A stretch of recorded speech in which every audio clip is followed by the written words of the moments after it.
Igreja e todos os demais que nos ouvem através desse tempo juntos agora aqui, através das mídias sociais, do YouTube, online.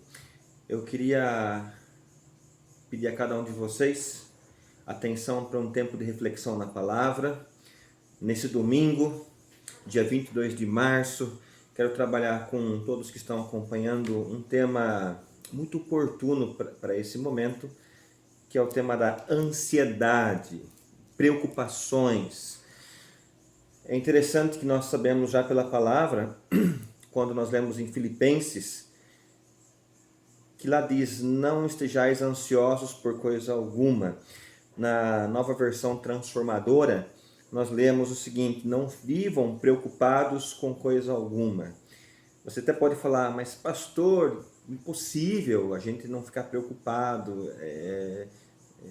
Que mundo é esse que o senhor vive e tal, está falando isso.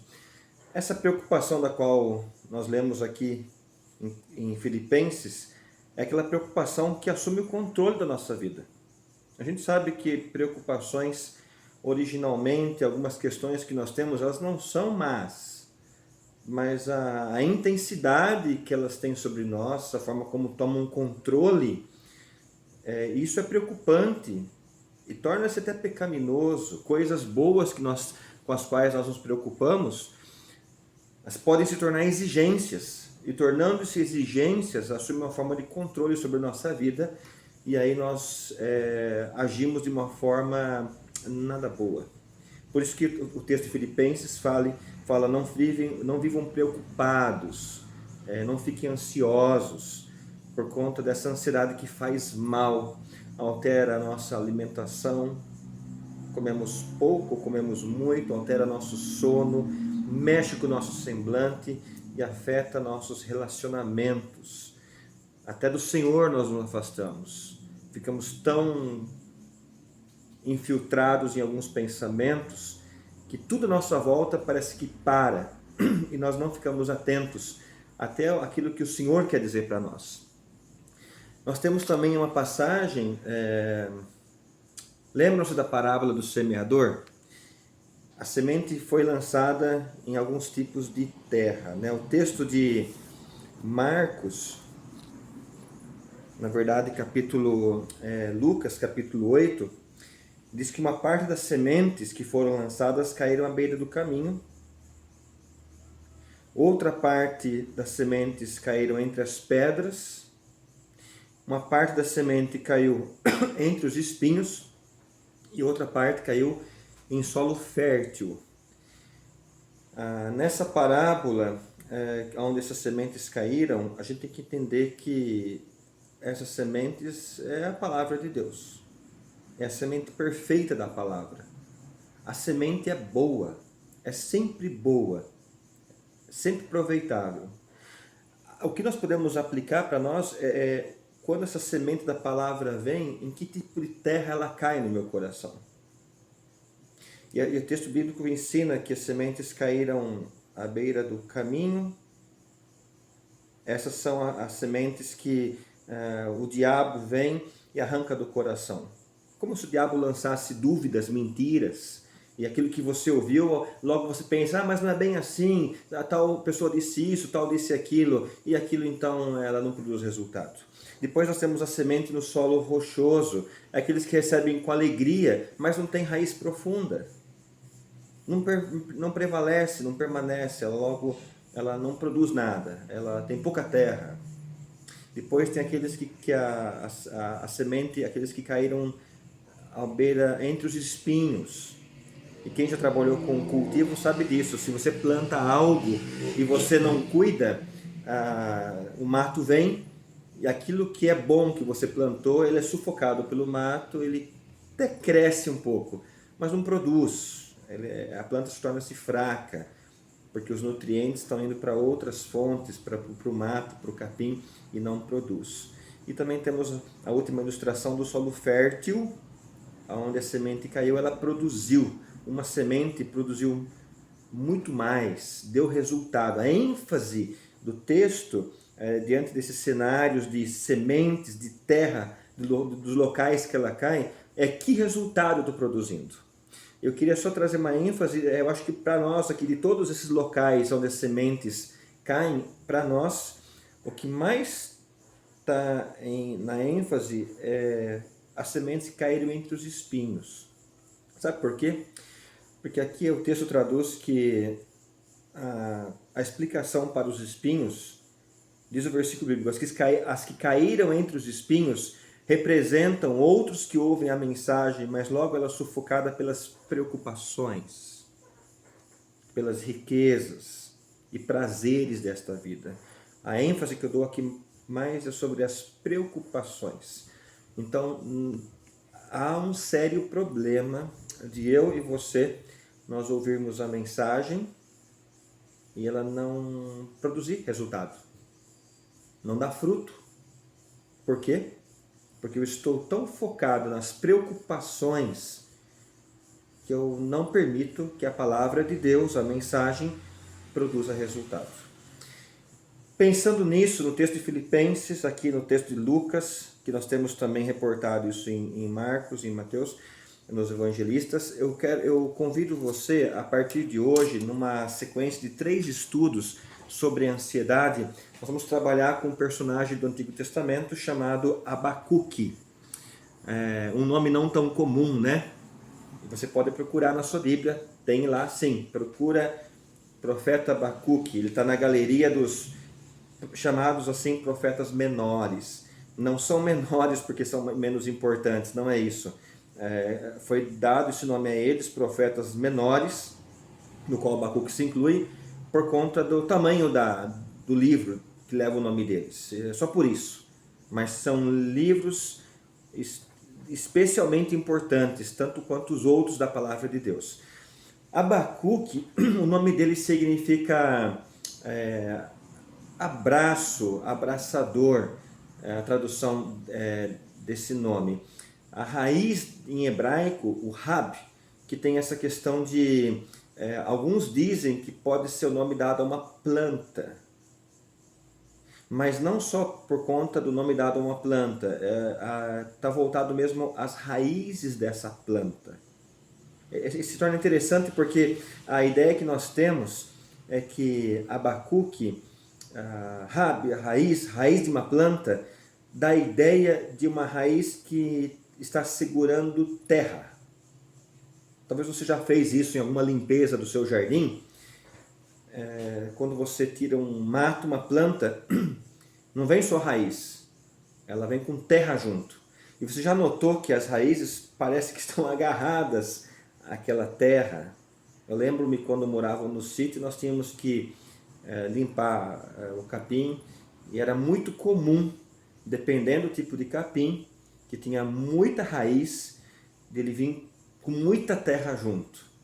Então é interessante que o nome Abacuque, abraço, abraçador, alguém que abraça, traz essa ideia de raízes que estão abraçando a terra. Estudiosos dizem que ele leva esse nome porque em dado momento, nós vamos aprender isso, ou ele está brigando com Deus, e a gente vai entender isso já já, ou aquele abraço de confrontação, e também alguns dizem que em um segundo momento ele está abraçando mesmo de confiança, de amizade. Então tem todo sentido o nome Abacuque dentro desse contexto que nós estamos entrando aqui agora. Em termos históricos e políticos, estudiosos não sabem precisar a data desse livro, está entre 700 e 300 antes de Cristo. Há um consenso de que seja próximo de 607, 597 a.C., quando Nabucodonosor está para invadir Jerusalém e levar o povo cativo à Babilônia. Talvez tenhamos assim, um pouco mais de segurança nesse período. O povo de Deus estava distante dos princípios dele, rebelde, obstinado. O povo de Deus não estava preocupado com questões espirituais, de amar ao Senhor acima de todas as coisas, ao único Deus. Foi buscar refúgio na idolatria, foi buscar refúgio na imoralidade, e Deus não permitia isso, e então permitiu que Babilônia, através de Nabucodonosor, corrigisse o povo. Em termos de Abacuque, do personagem em si, nós não temos também informações peculiares dele. O que nós temos aqui no livro, que leva o nome, dentro do que há no livro, nessas limitações, é que ele era ansioso. Isso é evidente. Em alguns momentos ele não consegue controlar essa ansiedade e ele se dirige a Deus de uma forma íntima, sim, mas deixando o coração, deixando exposto que havia um coração que estava incomodado com muitas coisas. É interessante que Richard Baxter diz que Abacuque começa chorando e termina cantando. E no terceiro estudo dessa série, nós chegaremos lá. Ele finaliza o seu pequeno livro de 3 capítulos, reclamando muito de Deus no primeiro capítulo, mas no final há um salmo, há um cântico de louvor ao Senhor. Aí nós podemos perguntar o que aconteceu com esse personagem. A gente vai acompanhar nesses estudos. Então eu queria ler com você que está aí, acompanhando a leitura. Eu vou ler na versão, nova versão transformadora, onde a linguagem aparece em um contexto que talvez você possa entender. Então acompanhe comigo, por favor, agora a leitura deste profeta do Antigo Testamento. Esta é a mensagem que o profeta Abacuque recebeu numa visão. Até quando, Senhor, terei de pedir socorro? Tu, porém, não ouves. Clamo. Há violência por toda parte, mas tu não vens salvar. Terei de ver essas maldades para sempre? Por que preciso assistir a tanta opressão? Para qualquer lugar que olho, vejo destruição e violência. Estou cercado de pessoas que discutem e brigam o tempo todo. A lei está amortecida e não se faz justiça nos tribunais. Os perversos são mais numerosos que os justos, e com isso a justiça é corrompida. Prezados, hoje, note que a palavra de Deus, sendo escrita há tanto tempo, como ela é sempre atual. Sempre atual. Então eu queria, nesses primeiros versículos, 4 versículos, fazer uma pergunta para você pensar, olhando para esses versículos. Qual o problema de Abacuque? Quais são as queixas dele? Nós passamos por algumas aqui. Ele está reclamando para Deus. Deus, eu estou vendo violência. Eu estou vendo maldade. Estou vendo destruição. Estou vendo brigas, estou vendo injustiça social. E a questão não é só que ele está vendo. A questão é, o Senhor não faz nada? O Senhor não se manifesta? Deus, com tanta coisa ruim que eu estou vendo, onde o Senhor está? Talvez vamos contextualizar. Senhor, eu estou mandando mensagem para o Senhor, estou mandando WhatsApp, e-mail. O Senhor não responde, o Senhor está mudo. Onde o Senhor está? Com tanta coisa, eu vou andar na rua, eu vejo um problema acontecendo do outro lado da rua, na outra calçada, e o Senhor não se manifesta. Eu estou vendo violência acontecendo à frente dos meus olhos, e o Senhor não toma providências. Note que eu acho que eu e você podemos dar as mãos para esse Abacuque, não é? Talvez você não faça isso em voz alta, não tenha isso documentado, escrito em lugar nenhum. Mas talvez bem no particular do seu coração, algumas vezes já pensou dessa forma. Onde está Deus em meio à crise que eu estou vivendo? Onde está Deus em meio a tudo que eu estou enxergando, que eu estou vendo? Então vamos a uma segunda parte do texto da leitura, porque é uma resposta. Deus responde para ele. Responde sim. Versículo 5 até o versículo 11. Resposta do Senhor para a queixa dele. Observem as nações ao redor, olhem e admirem-se, pois faço algo em seus dias, algo que vocês não acreditariam, mesmo que alguém lhes contasse. Estou levantando os babilônios, um povo cruel e violento.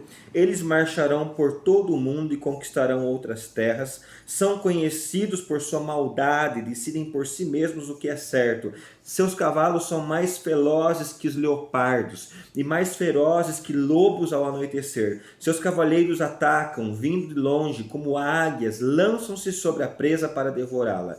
Todos eles vêm prontos para agir com violência.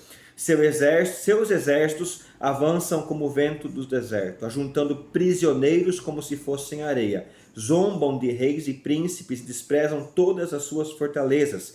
Constroem rampas de terra contra seus muros e as conquistam. Passam com rapidez como o vento e desaparecem, sem culpa, porém, sua culpa, porém, é grande, pois tem como Deus sua própria força. Talvez você acompanhando a leitura, você falou, não entendi nada. Se você chega nessa conclusão, vamos em frente. Como que Deus responde a ele? Abacuque, se você está vendo o que você está vendo, violência, maldade, destruição, brigas e injustiça, eu vou levantar os babilônios, algumas traduções trazem os caldeus, é a mesma coisa, uma nação impiedosa, aqui diz, são violentos, são ferozes, são como a águia. A ideia aqui da águia é a águia que foca a sua presa e vem num voo rasante e captura o animal, o que ela deseja. O que Deus está dizendo para Abacuque é o seguinte, eu vou corrigir esse povo, mas eu vou fazer isso através de uma nação, no caso aqui os babilônios, que são piores do que o que você está vendo. Eu sei, prezado ouvinte, que você fala, o que é isso? Foge a nossa compreensão. Talvez Abacuque falaria na época, responderia, e aconteceu isso de uma outra forma. Eu já vamos chegar lá, porque Abacuque não se conforma com a resposta de Deus. É como se nós víssemos violência nas nossas grandes cidades, em São Paulo, no Rio, e aí o governo falasse o seguinte, eu vou trazer uma milícia de outra nação, um xiita, um terrorista, para cuidar de vocês. Você falaria assim, que loucura, não tem cabimento. Trazer alguém pior para tratar algo que está ruim. Esse é o quadro que aparece aqui na palavra de Deus, nos versículos 5 a 11. Então Abacuque, nessa intimidade com Deus, nessa conversa tensa, mais próxima, ele fala para Deus, você está louco? O que é isso? Eu mando mensagens, eu busco a orientação e quando o Senhor dá, o Senhor fala uma coisa dessa. Porque essa é a posição que Abacuque assume, por exemplo, versículos 12 em diante, até o final do capítulo, onde nós encerramos essa parte de hoje. Veja qual que é a resposta de Abacuque para quando Deus diz o que diz. Ó Senhor meu Deus, meu santo, tu que és eterno, certamente não planejas nos exterminar. Ó Senhor, rocha minha, enviaste os babilônios para nos disciplinar como castigo por nossos pecados, mas tu és puro e não suportas ver o mal e a opressão. Permanecerás indiferente, ficarás diante desses traiçoeiros, ficarás calado enquanto os perversos engolem os que são mais justos que eles. Somos apenas peixes para ser apanhados e mortos. Somos apenas seres do mar que não tem quem os guie. Seremos fisgados por seus anzóis e pegos em suas redes enquanto eles se alegram e festejam. Então eles oferecerão sacrifícios às suas redes e queimarão incenso diante delas, dizendo: essas redes nos enriqueceram. Deixarás que permaneçam impunes? Continuarão a destruir cruelmente as nações? Note que o profeta, ele faz talvez o que eu faria, o que você faria. Deus, como que o Senhor pode fazer isso? É interessante que Abacuque, ele faz uma espécie de uma confrontação. Ele conhece a Deus, porque ele fala o seguinte: Senhor, o Senhor é santo, o Senhor é eterno, o Senhor é rocha, o Senhor é puro, diz uma outra versão, tu és tão puro de olhos, o Senhor não pode contemplar o mal e a opressão. Então a gente percebe que ele conhece a Deus e por algum momento ele perde esse conhecimento que ele tem de Deus e faz os questionamentos que ele faz. Então eu queria apresentar para você que nos ouve nesta manhã, Abacuque, ele está em conflito, está tenso, está ansioso, está perturbado, porque as coisas não estão saindo da forma como ele gostaria que saísse. E ele se levanta contra Deus, perguntando: Deus, onde o Senhor está nesse processo todo? Aonde que o Senhor está nessa situação toda? E o Senhor parece que está mudo. E quando o Senhor fala coisas que eu não consigo entender, eu não consigo digerir. Eu queria trazer para você nessa manhã alguns pontos para reflexão e alguns pontos para como lições para nós, lições para esse domingo, para essa semana, para os próximos dias. Primeira reflexão que nós podemos fazer é o seguinte: Abacuque tinha um problema e era muito sério. Nós não podemos negar. Por mais que ele apresente da forma que ele apresente, é evidente que o problema dele era sério. Tudo isso que ele fala sobre violência, brigas, confusões acontecendo, preocupações, ele não está inventando isso e, de fato, nós não podemos menosprezar. Então, é para a gente refletir que há um problema e esse problema é sério. Segundo, Abacuque tinha um conceito de Deus que poderia não ser o conceito correto. Sabe qual, num primeiro momento aqui ele apresenta Deus? Deus só é Deus se atender o que eu preciso. Deus só é Deus se me der o que eu quero. Por isso que é um equívoco muito grande daqueles que defendem a teologia da prosperidade, de que Deus só é maravilhoso se Ele der a roupa que eu quero, o carro que eu quero, a casa que eu quero. É um perigo, isso é um equívoco. Não podemos cair nessa cilada. Começar a medir Deus pela forma como Ele atende ou não aos meus pedidos, os meus anseios. Deus é glorioso por essência. Ele não precisa provar nada a ninguém. E Abacuque parece ter um conceito de Deus que não era o correto. Deus tinha que atender os caprichos dele, e se não fizesse, então ele poderia reclamar, fazer uma reclamação diante de Deus. Um terceiro ponto para reflexão. Abacuque expõe para Deus a sua dificuldade. Ele não vai na rede social e grita, esperneia. Ele não discute com ninguém. Eu estou agora contextualizando, vocês entenderam? Ele fala com Deus. Ele expõe a sua angústia diante de Deus. Então, nós temos aí um personagem que passa por um problema que é sério, mas ele sabe a quem se dirigir. Talvez nesses dias, algo que o Senhor queira de fato, aquilo que a Bíblia já recomenda. Vai no teu quarto, fecha a tua porta, e o Senhor que te vê em secreto recompensará. Ore a Deus. É bom orar coletivamente em igreja, nós compartilhamos motivos de oração, pedidos, intercessão, mas a recomendação bíblica se você orar em secreto no teu quarto, Deus vai te recompensar, Ele vai te ouvir. Abacuque expõe para Deus a sua dificuldade. Uma quarta reflexão ainda, e essa eu creio que é a que nós mais temos dificuldade de administrar, é que Deus responde muito diferente do que Abacuque estava esperando. Quando ele pede socorro, quando ele fala: Deus, você não está vendo tudo que eu estou participando, Deus fala: então eu vou mandar os caldeus, os babilônios, para corrigir vocês. Ele entra em crise com isso, mas há um propósito nessa crise. E por isso que agora, depois dessa reflexão sobre essa história em si, eu quero convidar você a nós tirarmos lições especiais nesta manhã desse texto, desse livro do Antigo Testamento, tão pequeno, mas tão rico e fantástico. Primeiro está no versículo 3, quando o Abacuque faz um questionamento. Por que razão?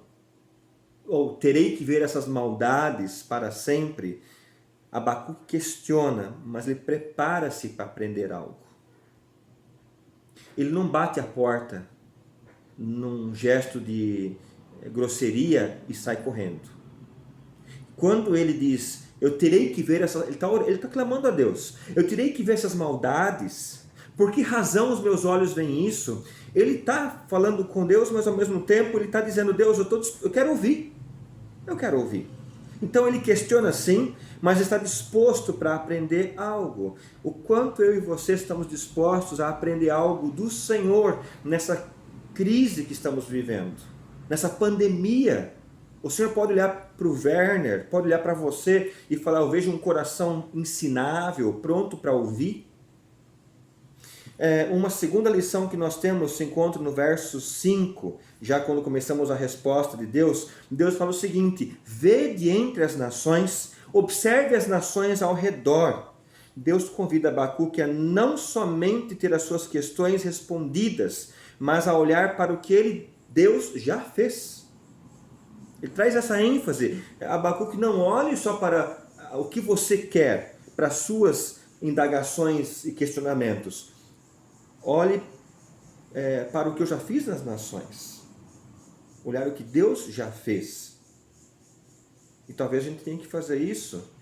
Agradecer o alimento de hoje, o que nós comemos semana passada, a roupa que nós temos, bens que o Senhor tem conferido. Vede o que já foi feito. Versículo 6, uma quarta lição. E aí aquela questão polêmica quando ele fala, estou levantando os babilônios. O Deus soberano se manifesta.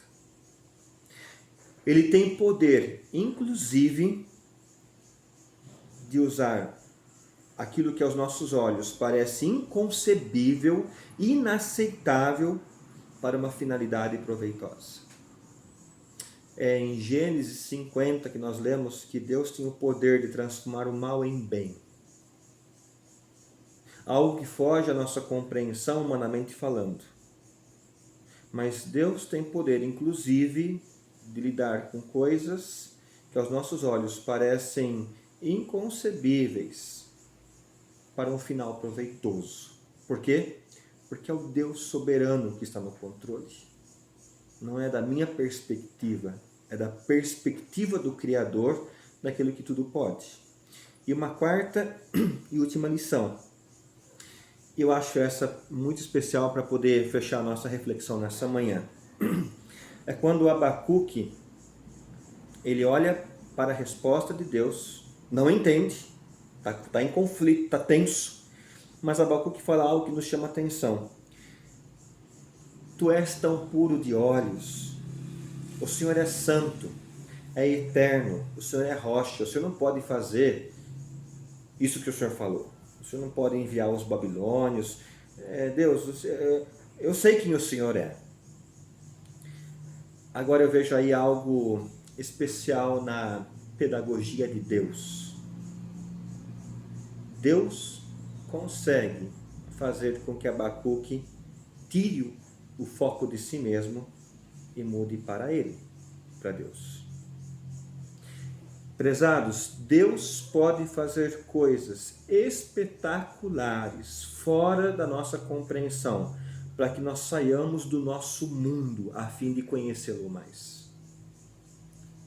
Talvez nós não venhamos entender tantas coisas à nossa volta. E Deus está dizendo, só assim, para você, Werner, para você que está me ouvindo, só assim você vai conseguir parar e refletir, quem sou eu? Eu tenho comigo, me permitam, eu tenho comigo que quando Abacuque começa a fazer essa queixa, Deus, o Senhor é puro, e Deus está assim, muito bem Abacuque, continue, estamos caminhando bem agora. Aquele que estava só reclamando, estava gritando, violência, o Senhor não faz nada, ele está de um momento para o outro, a forma como Deus trabalha, ele está dizendo, Abacuque, agora você está voltando a entender quem eu sou. Então, Deus pode sim operar no mundo de uma forma que nós nos voltemos mais a Ele, mais a Ele. Em hipótese alguma, estou dizendo que Deus enviou esse vírus, não é essa a questão, mas o que é verdadeiro, o que acontece debaixo da permissão dele, acontece. E o que ele quer nos ensinar com tudo isso? O que o Senhor quer mostrar para mim e para você com toda essa situação diferente, nova que estamos vivendo? Eu olho para o texto de Abacuque e eu entendo que Deus quer ensinar algo a Abacuque. Abacuque, qual o tamanho do seu Deus? Como que você conhece a Deus, Abacuque? Quem é Ele para você? Prezados aqueles que estão nos acompanhando, ouvindo, permitindo o Senhor, numa próxima oportunidade, nós vamos para a parte 2 desse estudo, trabalhando a ansiedade no livro de Abacuque. Então, preparem-se para um segundo momento, porque o versículo 1 do capítulo 2 fala que Abacuque subiu numa torre de vigia para esperar mais uma resposta de Deus. Quando ele fala, Deus, o Senhor é santo, é puro, é eterno, o Senhor não pode contemplar o mal. Como o Senhor fala que vai mandar uma nação pior para corrigir o nosso povo que está em rebeldia? E ele acha que a resposta dele foi tão fantástica para Deus, que ele fala assim, Deus, eu vou subir num lugar alto para ficar mais perto do Senhor, para saber agora o que o Senhor vai me responder. E Deus vai responder de uma forma que tem lições especiais, como teve para Abacuque, para mim e para você. Então sigamos na próximo vídeo, aprendendo mais da preciosa palavra de Deus. Que o Senhor abençoe teu domingo, guarde a tua família, guarde a tua vida, mas em especial, que sejamos despertados em meio a toda essa situação, conhecer mais e melhor ao Senhor. De repente o conceito que você tem de Deus não é correto. De repente você tem olhado para o Senhor como um Papai Noel, alguém que é o gênio da lâmpada mágica, que tudo tem que dar, tudo. Não é esse Deus que a Bíblia apresenta. Ele é soberano, ele é justo, ele é bondoso, ele é amoroso, ele é santo sim, ele é eterno, ele é puro, mas também busca corações que o adorem em espírito e em verdade. Que o Senhor cuide da sua vida, cuide de todos nós, da nossa nação, deste mundo. Tenha um domingo especial. Até breve. Obrigado.